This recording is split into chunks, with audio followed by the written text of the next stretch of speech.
ఇరుక్కుపోయిన America. ఎంతో కాలంగా Iran ప్రభుత్వంపై ఆగ్రహంతో ఉన్న వివిధ జాతులు సరైన అవకాశం కోసం ఎదురుచూస్తాయి.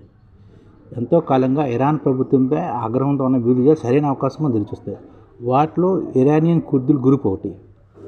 పరాక్రమవంతులుగా వీరికి పేరుంది. సిరియాలో ISISకు వ్యతిరేకంగా పోరాడేందుకు అమెరికా సైన్యమే కుర్దులకు శిక్షణ ఇచ్చింది. దేశం లోపల వెలుపల కూడా ఇరాన్ ప్రభుత్వాన్ని ఎదుర్కొనేందుకు వారు కూడా సిద్ధమయ్యారు. టెహరాన్లోని సుప్రీం లీడర్ను హతమారిస్తే నాయకత్వ శూన్యత ఏర్పడుతుందని, తత్ఫలితంగా ఇరాన్ బలహీనపడితే అమెరికా అజెండా పూర్తిగా మద్దతు ఇచ్చే విభిన్న జాతుల జోక్యంతో పరిస్థితులు సామాజిక తిరుగుబాటుకు దారితీస్తాయని అమెరికా అగ్రరాజ్యం ప్రాథమికంగా తలపోసింది. ఇరాన్లో ప్రభుత్వాన్ని పడగొట్టాలనేది అమెరికా లక్ష్యం. వివిధ జాతుల వారిని వాడుకుని ఇరాన్ దెబ్బతీయాలని అగ్రరాజ్యం ఎత్తివేసింది. కానీ అవి వికటించడంతో ఎదురు దెబ్బలే తగిలాయి. తప్పుడు అంచనాల ఫలితంగా తాను సృష్టించిన సంక్షోభంలో తానే చిక్కుపోయింది అమెరికా. పరిమిత నష్టంతో బయటపడేందుకు అమెరికా ఇప్పుడు నానా తంటాలు పడుతుంది. ఇరాన్ బలహీనపడితే తమ అజెండాను కూడాను మనం అనుకోవాలని అనుకుందనమాట. కానీ అది నిజం కాలేదు.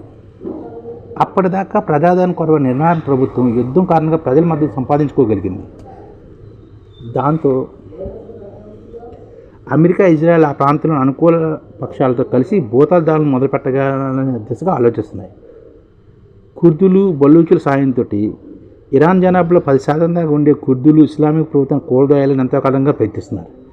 ఇంతకుముందు సిరియాలో ISISను తరిమికొట్టడంలోని భాగంగా IRGC సైనికులకు వ్యతిరేకంగా పరోక్ష పోరాటం చేశారు. ఆ అనుభవంతో కుర్దిష్ ఫెర్మాంగా మృత్యుదళం ఇరాన్ బలగాలను వ్యతిరేకంగా బూతుల యుద్ధం చేసేందుకు సరిహద్దులు దాటేందుకు సిద్ధంగా ఉంది. తుర్కీ, ఇరాన్ మధ్య నలిగిపోయి తీవ్ర నిర్లక్ష్యానికి గురమన్న అసంతృప్తితో ఉన్న కుర్దులు ఈ దాడుల్లో పాల్గొంటే తమకు భారీ ప్రతిఫలం దక్కుతుందని ఆశిస్తున్నారు. కుర్దుల తర్వాత ఇరాన్పై పోరాడేందుకు బలూచులు వాడుకోవాలని అమెరికా యోచిస్తుంది.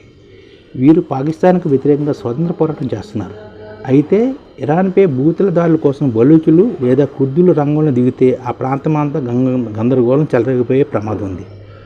ఆఫ్ఘనిస్తాన్ యుద్ధంలో అమెరికా ఇలాగే ఇక్కడే రెండో ప్రాధాన్య వర్గమైన హజరస్ కూడా శిక్షణిచ్చి తాలిబాన్లకు వ్యతిరేకంగా ఉసుగొలిపింది.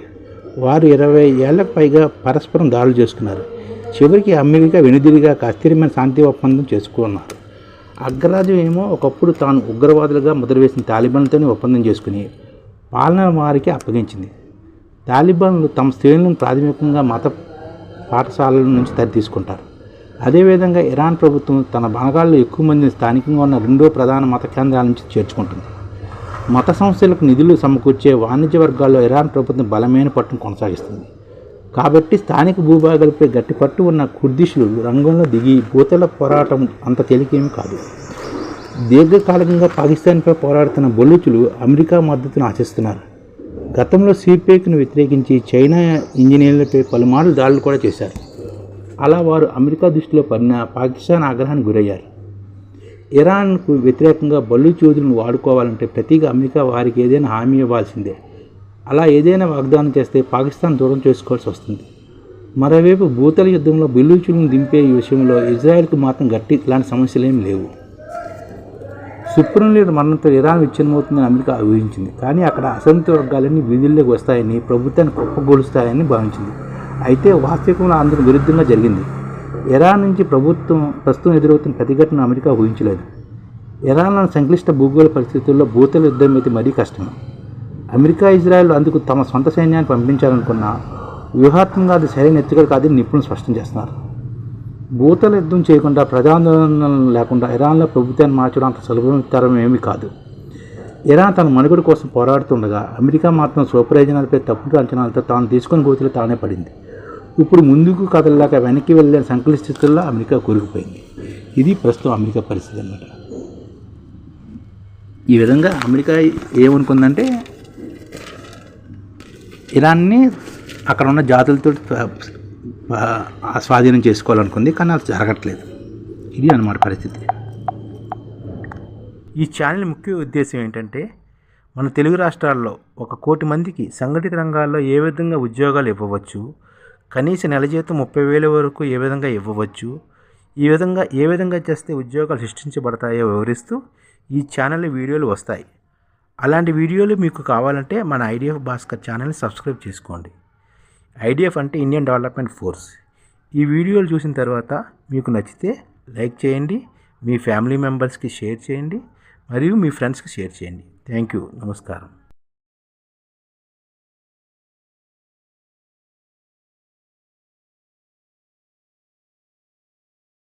ఈ ఛానల్ ముఖ్య ఉద్దేశం ఏంటంటే, మన తెలుగు రాష్ట్రాల్లో 1 కోటి మందికి సంఘటిత రంగాల్లో ఏ విధంగా ఉద్యోగాలు ఇవ్వవచ్చు, కనీస నెల జీతం 30,000 వరకు ఏ విధంగా ఇవ్వవచ్చు, ఏ విధంగా చేస్తే ఉద్యోగాలు సృష్టించబడతాయో వివరిస్తూ ఈ ఛానల్ వీడియోలు వస్తాయి. అలాంటి వీడియోలు మీకు కావాలంటే మన ఐడిఎఫ్ భాస్కర్ ఛానల్ని సబ్స్క్రైబ్ చేసుకోండి. ఐడిఎఫ్ అంటే ఇండియన్ డెవలప్మెంట్ ఫోర్స్.